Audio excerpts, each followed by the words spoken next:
آتی ہیں تو شہر کے بندے بھی شوق ذوق سے قربانی کے دنوں میں جانور لیتے ہیں۔ اب یہ ایک صرف جانور کی قربانی یاد رکھ لینا کافی نہیں ہے۔ انسان اگر تھوڑا سا سوچے، غور و فکر کرے، انسان اگر تھوڑا سا سوچے، غور و فکر کرے تو پوری زندگی ہماری قربانیوں سے عبارت ہے۔ اور اسلام نے، نبی علیہ الصلوۃ والسلام نے اس آدمی کی حوصلہ افزائی کی ہے کہ جو آدمی اپنے جذبات کی قربانی دیتا ہے، اپنے آرام کی قربانی دیتا ہے، اپنے مال کی قربانی دیتا ہے اور دوسروں کو فائدہ پہنچاتا ہے۔ کیونکہ قربانی جس وقت ہم اپنی زبان میں بولتے ہیں تو اس کے ساتھ ایک اور لفظ لگاتے ہیں۔ آپ نے دیکھا ہوگا ہم اکثر بولتے ہیں اثار و قربانی۔ اثار و قربانی کا کیا مطلب ہے کہ کسی کے لیے کچھ پیش کرنا، کچھ دینا۔ اور پھر اگر ہم ڈیپلی اس کو سوچیں، تھوڑا سا گہرائی سے سوچیں تو جتنی خوشی دینے میں ہے اتنی لینے میں نہیں ہے۔ جن کو اللہ رب العزت نے توفیق دی ہے کہ کچھ نہ کچھ اللہ رب العزت نے ان کو وسائل دیے ہیں، تو جب وہ کسی کو دیتے ہیں تو جو دل کی گہرائیوں میں ایک خوشی ہوتی ہے وہ لینے سے نہیں ہوتی۔ جو عزت نفس والا بندہ ہے، خوددار انسان ہے، وہ تو کسی سے لیتے ہوئے شرماتا ہے، اسے جھجک ہوتی ہے، اس کا ضمیر اس پہ ایک بوجھ ہوتا ہے، گلٹی فیل کرتا ہے۔ تو اسلام نے حوصلہ افزائی کی ہے اثار و قربانی کرنے والوں کے لیے،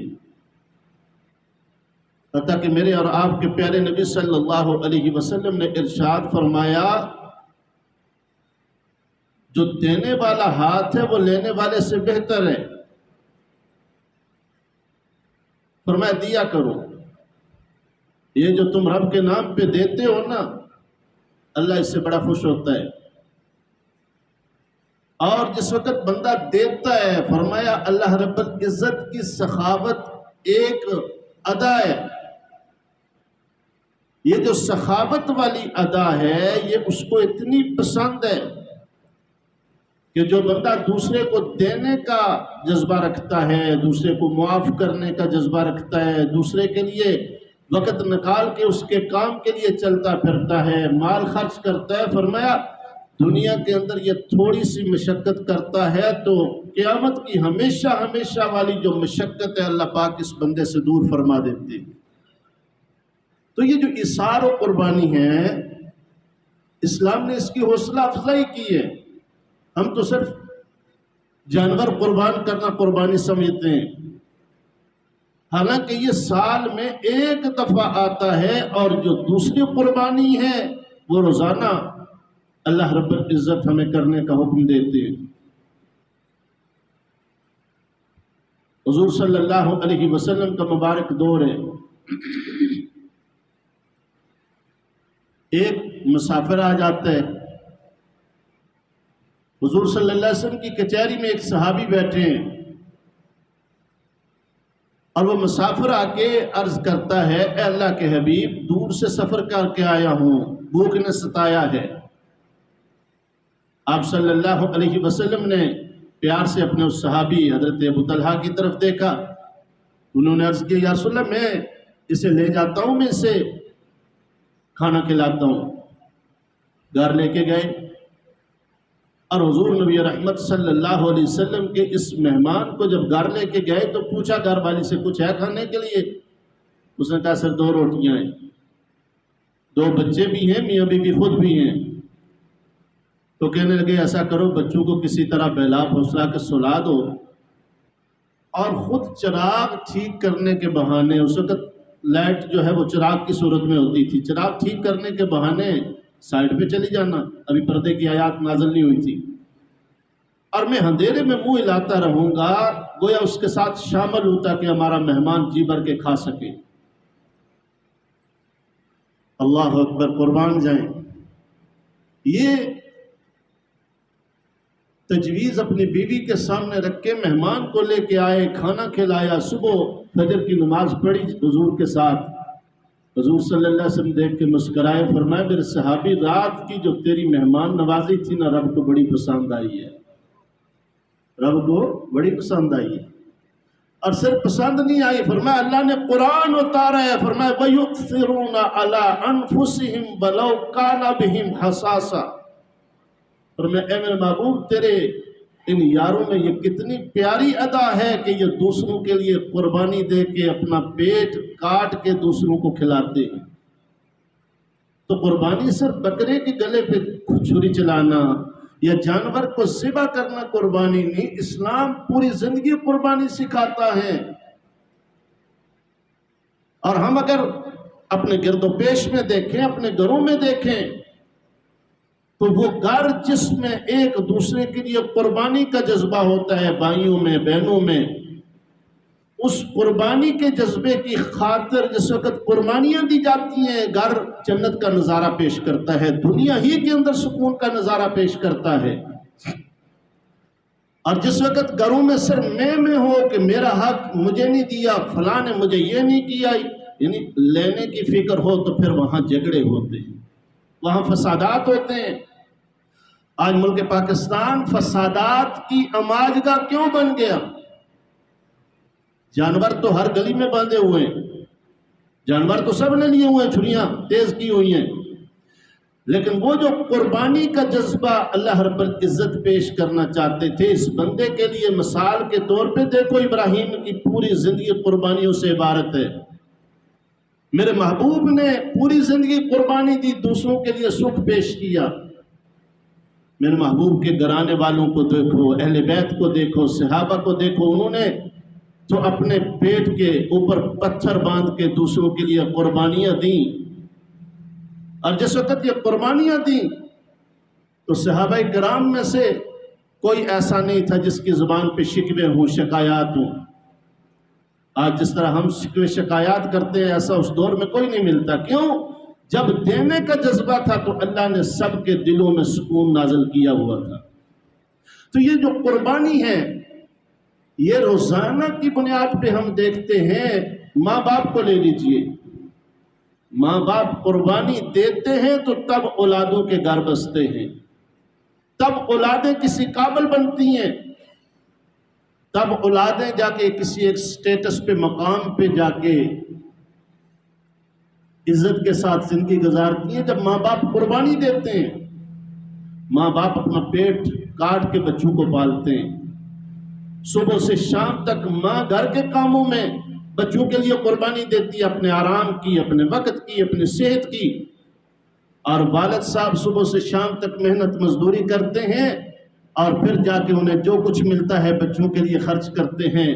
ماں بھی قربانی دیتی ہے، باپ بھی قربانی دیتا ہے، پھر جا کے اولاد کسی مقام پہ کھڑی ہوتی ہے۔ پھر اسی طرح بچپن ہے، بچپن کا ایک اپنا حسن ہے، معصومیت ہوتی ہے۔ بچپن قربانی دے گا تو جوانی کی بہاریں آئیں گی، پھر جوانی کا ایک اپنا مزہ ہوتا ہے۔ اور جس وقت جوانی قربانی دے گی، پھر ادھیڑ عمر کے تجربات آئیں گے، پھر بندے کے اندر ایک مچور پن آئے گا، پھر ایک صلاحیت ابھرے گی۔ دن قربانی دے گا تو رات آئے گی، رات قربانی دے گی تو دن آئے گا۔ اور دنیا کے اندر بے شمار چیزیں ہیں، چرندے پرندے، سب کچھ قربانی دیتا ہے تو دوسروں کے لیے ایک خوشنما ماحول مہیا ہوتا ہے جس میں وہ زندگی گزارتے ہیں۔ تو یہ ساری کی ساری قربانیاں، ایثار، یہ جذبہ اسلام پیدا کرنا چاہتا ہے۔ بس فرق یہ ہے کہ باقی جتنے مذاہب ہیں، جتنی سوسائٹیاں ہیں، وہ صرف زندگی کے لیے جیتے ہیں، دنیا کے لیے، لیکن اسلام فرماتا ہے تم نے یہ سب کچھ کرنا ہے، ایثار و قربانی اپنے لیے نہیں بلکہ اللہ کی رضا کے لیے کرنا ہے۔ جو تم اللہ کی رضا کے لیے کرو گے، اللہ دنیا بھی پرسکون کر دے گا، آخرت بھی پرسکون بنا دے گا۔ وَيُطْعِمُونَ الطَّعَامَ عَلَى حُبِّهِ مِسْكِينًا وَيَتِيمًا وَأَسِيرًا إِنَّمَا نُطْعِمُكُمْ لِوَجْهِ اللَّهِ۔ فرمایا یہ جو قربانیاں ہیں، جان کی، مال کی، جائیداد کی، سب چیزوں کی قربانیاں، یہ قربانیاں اس لیے کر رہے ہیں کہ اللہ راضی ہو جائے، اور جب اللہ کی رضا مطلوب ہوگی تو پھر قربانی بندہ کرے گا تو پھر بکرے کے گلے پہ چھری چلائے گا، پھر اسے مزہ آئے گا، لذت آئے گی۔ کیوں؟ اس کے سامنے پوری قربانیوں کی عبارت ہوگی۔ یہ قربانی ہے کیا؟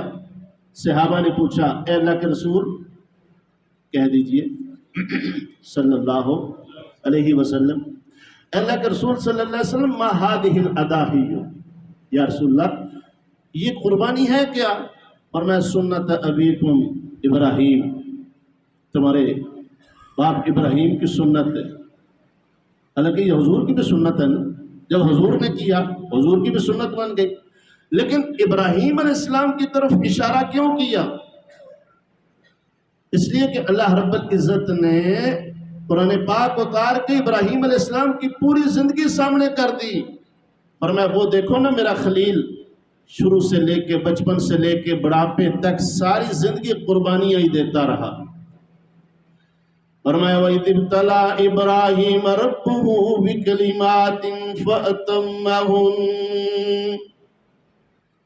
اے میرے محبوب صلی اللہ علیہ وسلم، ذرا قرآن کے آئینے میں اپنے غلاموں کو سنا دیجئے نا، ہم نے ابراہیم کو آزمایا، ابتلا، اور یہ ابتلا عربی میں اسے کہتے ہیں جو آخری درجے کی آزمائش ہو۔ فرمایا ابتلا ابراہیم ربہ بکلمات فأتمہن، ہم نے آزمایا، اور آزمائش ایک نہیں کئی آزمائشیں ڈالی، ان میں ایک قربانی والا واقعہ بھی ہے۔ اور پھر جس وقت قربانی کا واقعہ کچھ یوں ہے، ابراہیم بوڑھے ہو گئے، بڑھاپا آ گیا، بالوں میں سفیدی آ گئی، رب سے مانگا ربی حب لی من الصالحین، اے اللہ مجھے نیک صالح اولاد عطا فرما دینا۔ اللہ نے اولاد دی، اولاد گود میں ہے اور اس حال میں ہے کہ بچہ مسکراتا ہے، ماں باپ کے دل کو کچوکے لگتے ہیں اور ماں باپ کی محبت اٹریکشن بڑھ جاتی ہے، اتنا خوبصورت بچہ۔ پھر خود سوچئے نا، بچہ ویسے ہی خوبصورت ہوتا ہے، تو یہ بچہ تو کوئی معمولی بچہ ہے نہیں، یہ وہ بچہ ہے جس کی اولاد میں حضور پاک نے آنا ہے، کتنا خوبصورت وہ بچہ ہوگا۔ ابراہیم علیہ السلام کو اس بچے سے محبت ہو گئی، بے پناہ پیار۔ اللہ نے فرمایا ابراہیم تو کہتا ہے نا اللہ سے پیار ہے، اس بچے کو اپنے سے دور کر دو، جاؤ وادی غیر ذی زر میں چھوڑ آؤ۔ اب بچے کو لیا چھوڑ آئے، میں مختصر کرتا ہوں کیونکہ وقت اتنا نہیں ہے کہ تفصیل بیان کی جائے۔ پھر بچہ اس عمر کو پہنچ گیا جب چلنے پھرنے دوڑنے کے قابل ہوتے ہیں۔ قرآن کہتے فَلَمَّا بَلَغَ مَعَهُ السَّعْيَ قَالَ يَا بُنَيَّ إِنِّي أَرَىٰ فِي الْمَنَامِ، فرمایا تقریباً 13 سال کا ہو چکا، خوبصورت بچہ ہے، اللہ نے ملنے کی اجازت دی، ملے، پھر بیٹے سے محبت نے انگڑائیاں لی۔ اللہ رب العزت نے رات کو خواب میں فرمایا ایسا کرو نا، اب اس بچے کے گلے پہ چھری چلا کے بتا دو جتنا اس سے پیار ہے کسی اور سے، بولیے نہیں۔ ابراہیم علیہ السلام نے اپنے بیٹے کو بلایا، فرمایا یا بنیا انی ارا فی المنام انی اذبحک، اے میرے بیٹا میں نے خواب دیکھا ہے، ہاتھ میرا ہے، میرے ہاتھ میں چھری ہے، گلا تیرا ہے، بتانا، اپنی دل کی کتاب سے اس کی تعبیر پوچھ کے بتانا، تعبیر کیا ہے؟ قربان جائیں۔ قرآن نے کتنا پیارا نقشہ کھینچا۔ والد نے کہا یا بنیا انی ارا فی المنام، اے میرے بیٹے۔ اب بیٹا کیا کہتا ہے؟ یا ابت افعل ما تؤمر، یا ابت افعل، اے پیارے ابا جان۔ گویا اللہ نے سبق دیا، بیٹا باپ کو بلائے تو کس انداز سے، اور باپ بیٹے کو بلائے تو کس انداز سے بلانا چاہیے۔ وہ دیکھو نا مثال ابراہیم و اسماعیل کی، ہر سال قربانی تو کرتے ہونے، لیکن ان کی باتیں بھی دیکھو نا، ان کی وہ جو آپس میں گفتگو تھی۔ جانور تو قربان کرنے کے لیے تم نے دیکھے، لیکن ان کی گفتگو نہیں سنی۔ بیٹا 13 سال کا بیٹا، سن بلوغ میں قدم رکھنے والا، ٹین ایج میں داخل ہونے والا بیٹا کیا کہتے ہیں؟ یا ابت افعل ما تؤمر، اے ابا جان جیسے آپ کو حکم ہوا ہے ایسے ہی کر گزریے۔ ماترا نہیں فرمایا کہ آپ کی مرضی، نہیں، جیسے اللہ نے آپ کو حکم دیا ہے، جیسے خواب دیکھا ہے ایسے ہی کر گزریے۔ اب سوال پیدا ہو سکتا ہے خواب دیکھا ہے نا جی، خواب ہے، لیکن نبیوں کا خواب بھی وہی ہوتا ہے۔ نبیوں کا خواب عام خوابوں کی طرح نہیں ہوتا۔ ارے بیٹا میں تو شروع سے قربانیاں کرتا آیا ہوں، میں نے تو کرنی ہے نا، لیکن تو بچہ ہے، تیرے بچپنے سے ڈر لگتا ہے۔ قربان جائے۔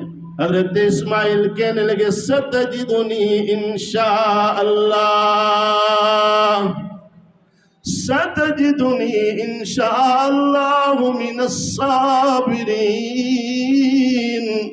اے ابا جان آپ کو جو حکم ہوا ہے کر گزریے، اللہ نے چاہا تو میں صبر کروں گا۔ قرآن کہتے ہیں فلما اسلما، دونوں تیار ہو گئے، باپ گلا کاٹنے کے لیے، بیٹا گلا کٹانے کے لیے۔ فلما اسلما، دونوں تیار ہو گئے۔ وَتَلَّهُ لِلْجَبِينِ، حضرت ابراہیم نے اپنے بیٹے کو جبین کے بل لٹایا، کروٹ کے بل لٹایا، اور پھر چھری چلانا شروع کی۔ جس وقت چھری چلانا شروع کی، قرآن کہتا ہے ادھر ہاتھوں پہ خون آیا، ادھر سے اللہ رب العزت کی طرف سے کال بھی آ گئی، وَفَدَيْنَاهُ بِذِبْحٍ عَظِيمٍ۔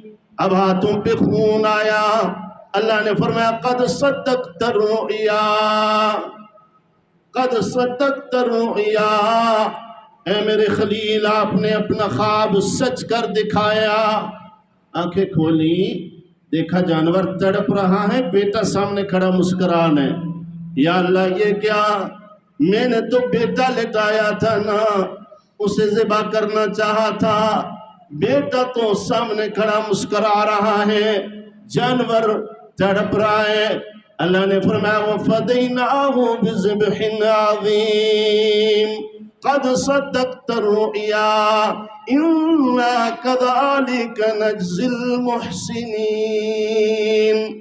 اے میرے خلیل جو تو کر سکتا تھا تو نے کر دیا، جو اسماعیل کر سکتا تھا اسماعیل نے کیا، میں نے کہاں ذبح ہونے دینا تھا۔ إِنَّ هَذَا لَهُوَ الْبَلَاءُ الْمُبِينُ، یہ میری طرف سے امتحان تھا، آزمائش تھی، تم دونوں اس پہ پورے اترے، میں نے جنت سے جانور بھیج دیا، اب بیٹا ذبح ہو گیا، اسماعیل کو لے کے جائیے نا، اس کی والدہ انتظار کر رہی ہے۔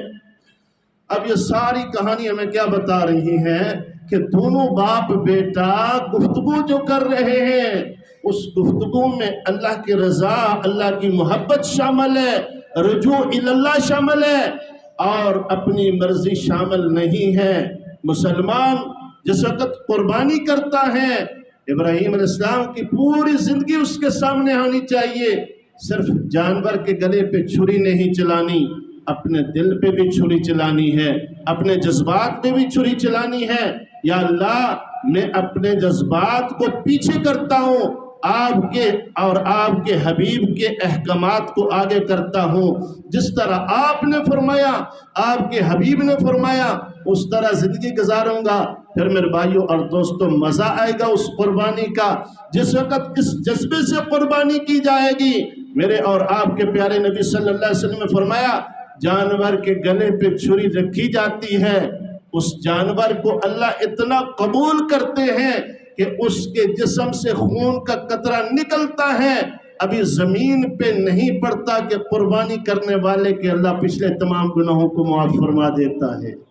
کیوں؟ اس کے پیچھے ایک جذبہ ہے فرما برداری کا، اللہ اور اس کے رسول صلی اللہ علیہ وسلم کی مان کے چلنے کا۔ لیکن میرا دل اپنی مرضی کر رہا ہے، میں اپنی مان کے چل رہا ہوں، صرف جانور کے گلے پہ چھری چلا رہا ہوں، تو جانور بھی کل قیامت والے دن کہے گا یا اللہ اس نے میرے گلے پہ تو چھری چلائی تھی، اپنی خواہشات پہ نہیں چلائی تھی۔ اس دن پھر ہمارے پاس کوئی جواب نہیں ہوگا۔ اس لیے آئیے قربانی بھی کرتے ہیں، لیکن اس قربانی کے ساتھ ساتھ جو قربانی کی روح ہے، وہ جو جذبہ اسلام ہمیں سکھا رہا ہے اشار و قربانی کا، اس کو اپناتے ہیں۔ اور جس وقت اس کو اپنائیں گے پھر دیکھیں اللہ رب العزت پاکستان کو کیسے خوشحال کرتے ہیں، ہمارے گھروں کو کیسے امن و سکون کا گہوارہ بناتے ہیں۔ اللہ مجھے آپ سب کو قربانی کی روح نصیب فرمائے۔ وما علینا الا البلاغ۔ سنتے پڑھ لیجیے۔